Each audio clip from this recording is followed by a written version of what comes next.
Good morning, ladies and gentlemen. At the outset, I wish to express my sincere thanks to the Chair for giving me the opportunity to share my viewpoint on collaborative teaching learning practices in education. What a teacher writes on the blackboard of life can never be erased. Teaching is a calling, a commitment, much more than any profession. A teacher's job today is to take a bunch of live wires and see that they are well grounded. Therefore, any person who dares to teach must never cease to learn. The objectives of the study that I present before you today are to examine the present teaching methodology in teaching and learning and its critical analysis, create meaningful metamorphoses in education by collaborative teaching learning practices, suggest a systematic framework for collaborative training program, be it in school or in service, to meet the present and future needs, and formulate a national level strategy to enhance the capabilities of teachers. Thus, we require to have a system capable to meet the educational needs in difficult conditions. Here, I would like to highlight that the emphasis of my study has been to focus on the needs of the underserved.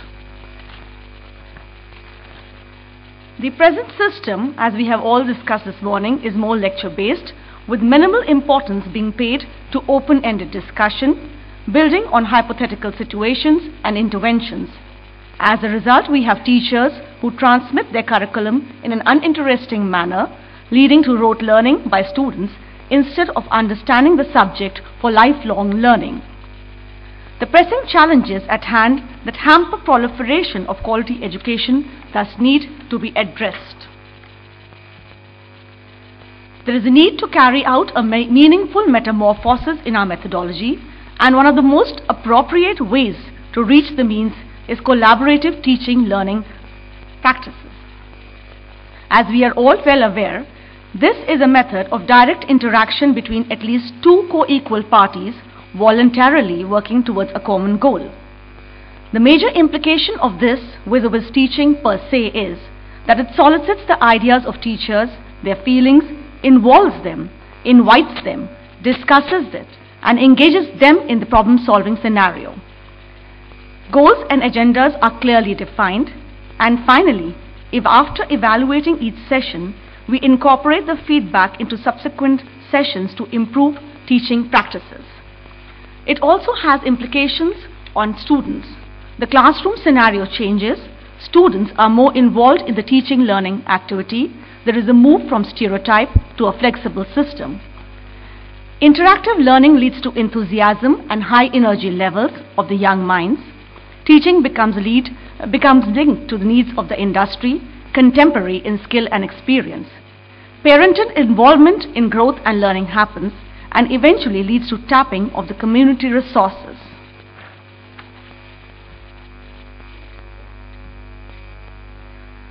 While change becomes inevitable through collaboration, a working program needs to be put in place with tasks, skills and traits clearly elucidated. Collaboration tasks in the program plan would aim at team meetings, planning, teamwork, satisfaction at individual and team levels.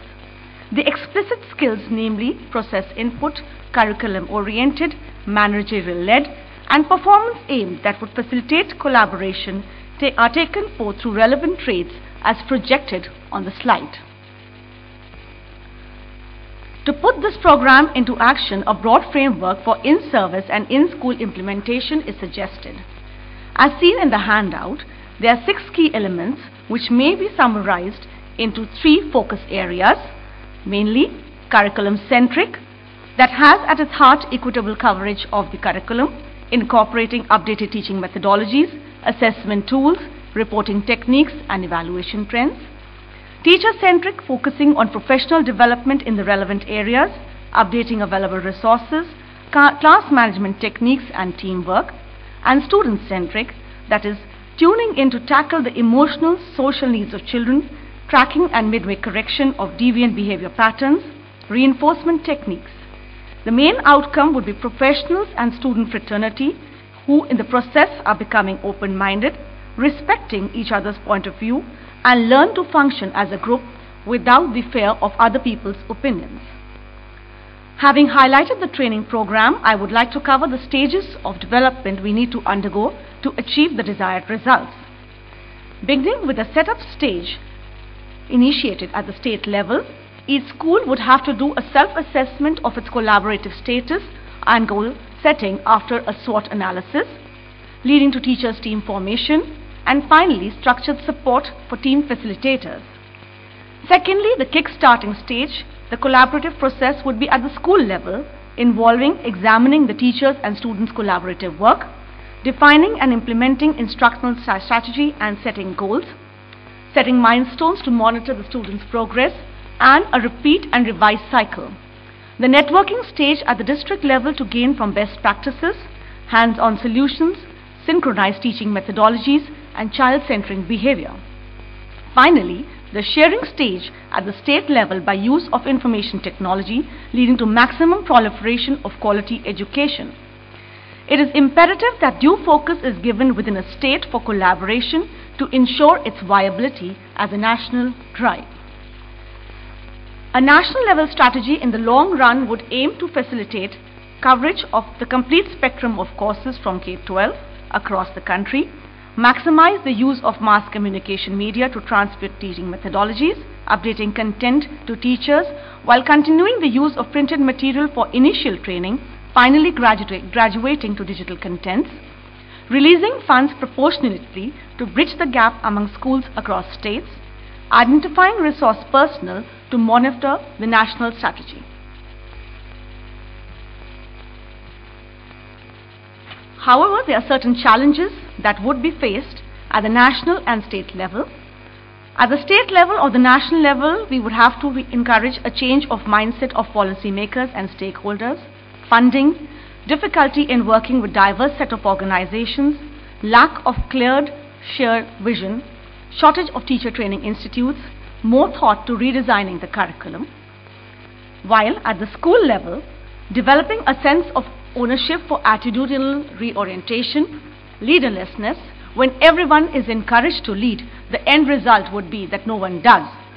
Sameness, that is too many collaborative teams adopt rigid standards and impose upon themselves, causing deviation, groupthink, increased competition amongst group, time constraints, limited resources, staff turnover in key positions.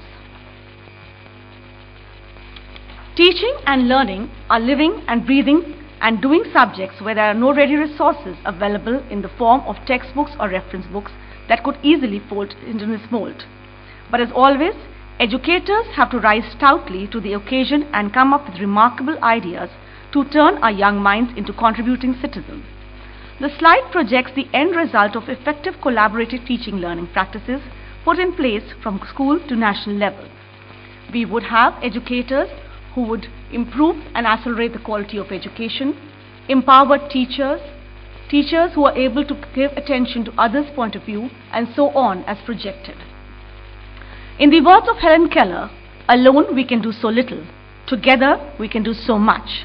On this note, I would like to share with you a video on collaborative lessons of the Canadian geese, which has always been an inspiration for me through my life. I'm sorry for the delay, please.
I would like to quote from Charles Darwin.